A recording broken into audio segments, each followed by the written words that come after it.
만나서 반갑습니다. 지난 시간에 이어서 오늘도 다종교 상황 속의 그리스도인의 삶이라는 주제를 가지고 종교 간의 치열한 갈등과 반목과 대립 그리고 심지어는 종교의 이름으로 전쟁과 사륙으로 점철되고 있는 현대 사회에서 이 타종교에 대해서 우리 그리스도인들이 가져야 할 바람직한 이해와 선교적 태도를 모색해 보고자 합니다.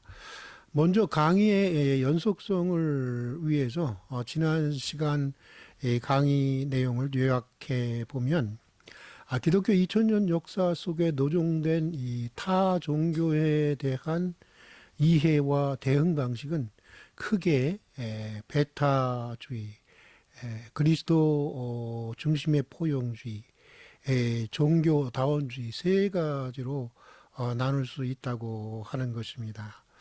이 베타주의의 기본적인 입장은 이 타종교 전체를 악마적으로 간주하고 할 수만 있다면 무력을 동원해서라도 이 타종교를 제압하고 선교해야 한다고 하는 입장입니다. 그리스도 중심의 포용주의는 부분적으로 타종교에도 상대적으로 선한 것이 있을 수 있고 또 타종교인들에게도 구원의 가능성이 열려 있지만 그 구원은 오직 예수 그리스도의 은총으로만 구원을 얻는다고 하는 입장입니다. 그리고 종교다원주의는 말 그대로 모든 종교에 다 나름의 구원의 길이 있다고 하는 입장입니다. 우리는 지난 시간에 베타주의 입장에 대해서 살펴보았습니다. 그 내용을 간략하게 요약해 보면 베타주의 안에는 교회 중심의 베타주의와 그리스도 중심의 베타주의가 있다고 하는 것입니다. 교회 중심의 베타주의의 핵심적인 내용은 아무리 그 예수를 그리스도로 고백하고 또 그리스도를 위해 헌신하고 순종하며 살아가는 그리스도인이라고 해도 교회에 속해 있지 않는 자는 구원을 얻을 수 없다라고 하는 그런 입장에 서 있는 그런 주의입니다. 현대에서는 많은 그 변화가 있지만 과거 천주교는 자기 교회에 속하지 않으면 구원이 없다고 여겼습니다. 개신교인들 가운데서도 교회에 나오지 않으면 구원을 받을 수 없다라고 하는 그런 생각을 가지신 분들이 꽤 있는 것 같습니다. 그러나 교회 중심의 베타주의의 핵심적인 문제는 성경적이지 않다고 하는 것입니다. 성경은 교회 안에만 구원이 있다고 말하고 있지 않습니다. 성경은 예수 그리스도를 믿는 모든 이들에게 구원이 있다고 하는 것을 분명하게 말하고 있기 때문입니다. 그러나 그럼에도 교회 중심의 베타주의는 하나님의 그 구원과 선교의 가장 소중한 역할을 하는 이 교회의 중요성을 일깨워 준다고 하는 긍정적인 면이 있습니다. 성경은 교회의 중요성을 누누이 강조해 주고 있습니다. 그래서 시브리서에 보면 모이기를 패하는 습관을 버리고 라고 하면서 교회의 중심의 삶을 강조하고 있습니다. 교회에 속해 있어야만 구원을 얻는 것은 아니지만 교회를 통해서 우리는 양육되는 것이고 또 훈련되는 것이고 또 우리가 서로 협력해서 선교를 이루어 가는 것입니다. 교회는 세상에 있는 기관들 중에서 가장 중요한 역할을 하는 하나님 선교의 전위대라고 할 수 있는 것입니다. 자, 또 다음으로 그리스도 중심의 베타주의입니다. 그리스도 중심의 베타주의는 제도권 교회 밖에도 얼마든지 신실한 그리스도인들이 있을 수 있지만 구원은 오직 예수 그리스도를 분명하게 고백함으로써 얻는다고 하는 입장을 가지고 있습니다. 이 입장 역시 타종교에 대해서는 매우 악마적으로 간주하고 이 베타적인 경향을 보여주고 있습니다. 이 그리스도 중심의 배타주의의 이 장점은 이 예수 그리스도 이외에는 구원이 없다는 그 성경의 문자적인 증언과 일치하고 있다고 하는 것입니다. 그리고 예수 그리스도를 분명하게 믿고 고백하지 않고는 구원을 받을 수 없다고 여기기 때문에 필연적으로 선교에 대한 특별한 열정을 가지게 된다고 하는 것입니다. 그러나 그리스도 중심의 배타주의는 타종교에 대해서 지나치게 배타적인 입장에 서 있기 때문에 타종교 안에 있는 선한 것을 바르게 평가하지 않는 경향을 보인다고 하는 것입니다. 성경적인 입장에서 보면 사실 타종교 안에 또 타문화권 안에 주어진 상대적으로나 부분적인 선한 것 역시 하나님의 은총으로 인한 것임에도 그것을 인정하려고 하지 않고 이 타종교 전체를 악마화하고 거부하려고 하는 이런 문제점들을 가지고 있습니다. 그리고 그리스도 중심의 배타주의는 인류 역사 속에 95%의 인류가 그리스도의 복음을 전해 듣지 못했는데 그리고 죽었는데 그들의 구원 문제는 어떻게 되는지에 대한 어떤 그 분명한 답이라든가 진지한 관심을 이렇게 기울이지 않는다고 하는 것입니다. 자, 여기까지가 지난주에 강의한 핵심적인 핵심적인 내용입니다. 오늘은 그리스도 중심의 포용주의와 다원주의에 대해서 살펴보고 마지막으로 이 타종교를 대하는 이 바람직한 그리스도인의 태도에 대해서 정리해 보고자 합니다. 그리스도 중심의 포용주의는 한마디로 타 종교인이나 불신자라고 할지라도 이미 예수 그리스도 안에서 결정적으로 드러난 하나님의 구원의 은총을 통해서 구원의 가능성이 열려 있다는 입장입니다. 그리스도 중심의 포용주의를 대표하는 현대 신학자는 익명의 그리스도인을 주장한 가톨릭 신학자 칼 라노입니다. 현대 가톨릭의 교부라고 불리우는 사람이기도 합니다.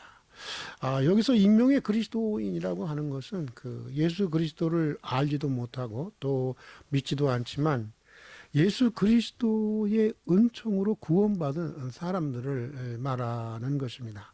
이 칼 라노는 하나님께서는 태초부터 모든 인간을 구원하려고 하는 의지를 가지셨고 또 모든 인간에게 하나님의 구원의 은총을 깨달을 수 있는 가능성을 선사하셨다고 말하고 있습니다.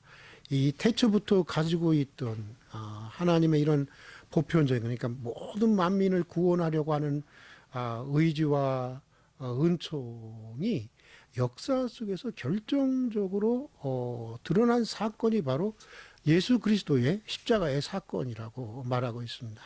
그러므로 신자이든지 불신자이든지 모든 인류는 그가 가진 종교가 무엇이든지 이미 태초로부터 예수 그리스도를 통해서 보여주신 구원의 은총 속에 우리가 살아가고 있다고 하는 것입니다. 그래서 타종교인들이나 종교인이 아닌 사람들에게도 구원이 있을 수 있다는 것입니다. 그러나 한 가지 조건이 있습니다. 적어도 양심의 빛을 따라서 이웃을 사랑하며 살아가는 사람들이어야 한다고 하는 것입니다. 현대 가톨릭 교회의 입장인 이 칼 라노의 그리스도 중심의 포용주의는 예수 그리스도를 통해서만이 구원을 얻는다는 성서의 진리를 고수하고 있다는 점, 또 디모데서가 말하는 대로 모든 인류를 향한 하나님의 보편적인 구원의 의지와 사랑을 강조한다는 점. 사실 깔뱅 같은 종교개혁자는 이 정도를 얘기하지 않았습니까? 어떤 태초전에 하나님께서는 일군의 무리를 구원받는 자로 또 일군의 무리를 지옥에 보낼 자로 이미 결정을 하셨다는 것 아닙니까? 어떻게 보면 하나님의 구원의 보편적 의지를 무시하고 하나님이 폭군이로 하나님을 또 오해하게 하는 그런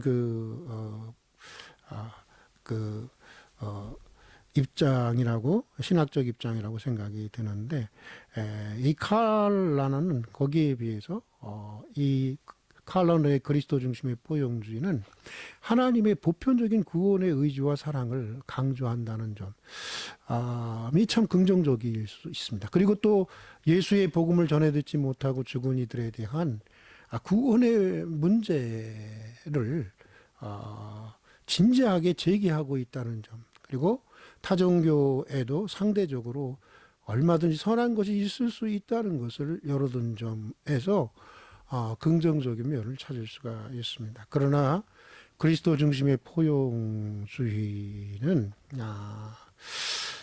사실 타종교인들이나 불신자들의 구원의 가능성에 대해서 명백하게 뒷받침해주는 성경 구절이 없다고 하는 문제점을 가지고 있습니다.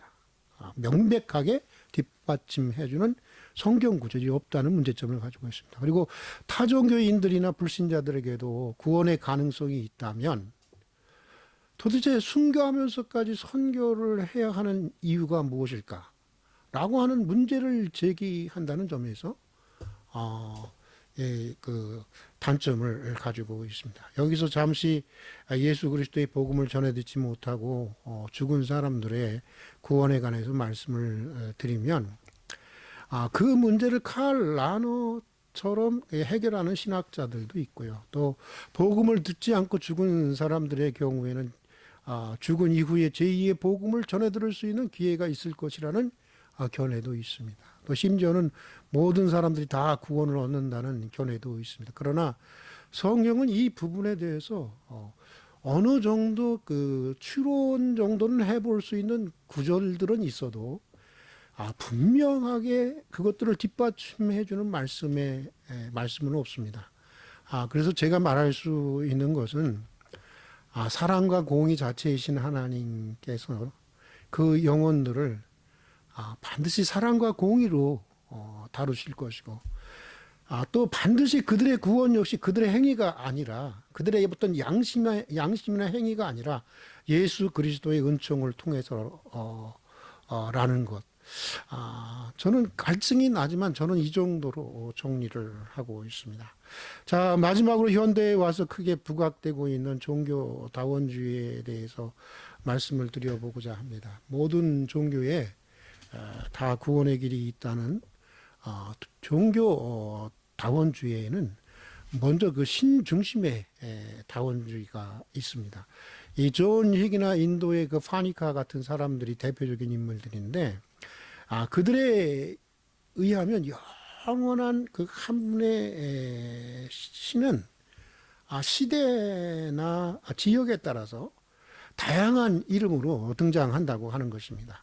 예를 들어서 여호와 혹은 또 알라 또는 붓다, 크리시나 모두 이렇게 영원한 한 분의 신의 다양한 이름이라고 하는 것입니다. 정상에 오르는 길이 서로 다르지만 결국 하나의 정상에서 모든 종교가 만나게 된다고 하는 것입니다.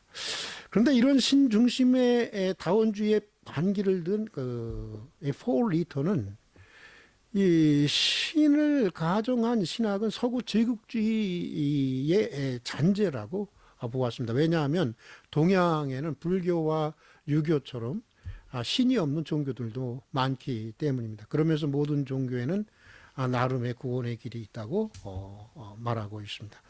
이러한 종교다원주의는 타종교와 타문화에 대한 진지한 이해를 할 것을 촉구하고 또 종교 간의 평화적인 대화와 협력의 길을 열어놓는다고 하는 긍정적인 면을 가지고 있습니다. 그러나 종교다원주의는 그 다른 종교와는 다른 이 기독교만의 핵심 진리에 진리를 간과하고 있습니다. 종교다원주의는 나 위에 다른 신이 없다는 성경의 제1계명과 정면으로 충돌하고 있고, 기독교는 다른 종교가 가지지 않은 예수 그리스도의 십자가와 부활이라고 하는 이 핵심 진리를 가지고 있다고 하는 것을 잘 파악하지 못하고 있습니다. 그리고 또 그런 관점에서 제기되는 이 타 종교들 속에 있는 악마성에 대한 이해가 부족하고, 또 종교다원주의 입장에 서면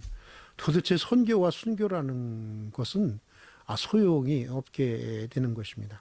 기독교는 처음부터 사실 순교를 각오하고 선교하는 공동체였는데, 기독교의 이러한 역사성과 정체성을 종교다원주의로는 해명할 수가 없는 것입니다.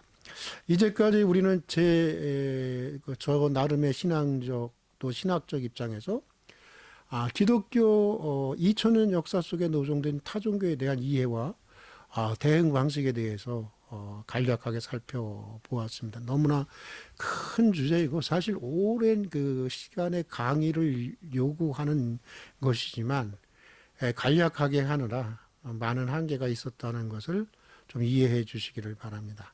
이제 결론적으로 다종교 상황 속에서 이 타 종교를 대하는 그리스도인의 삶에 대한 제 입장을 정리를 해보면, 첫 번째, 우리는 철저히 성서 중심적인 입장에 서야 한다고 하는 것입니다. 두 번째는 타 종교를 진지하게 이해하면서 그 안에 있는 악마적인 것과 또 선한 것을 잘 구별할 수 있어야 한다고 하는 것입니다. 그 구별의 규범은 성경인 것입니다.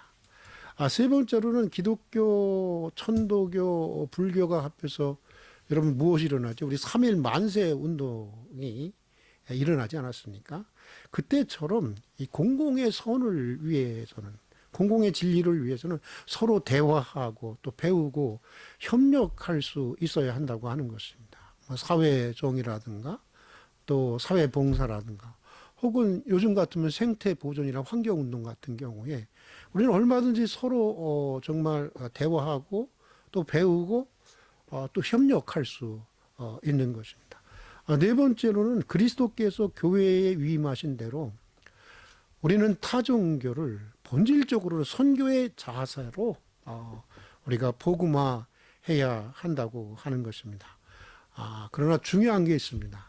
폭력과 무례함이 아닙니다. 불상 훼손처럼 그런 폭력과 무례함이 아니라 그리스도의 사랑으로, 원수까지도 사랑한 그리스도의 사랑으로 우리는 타종교를 본질적으로는 선교적 입장에서 대해야 한다고 하는 것입니다.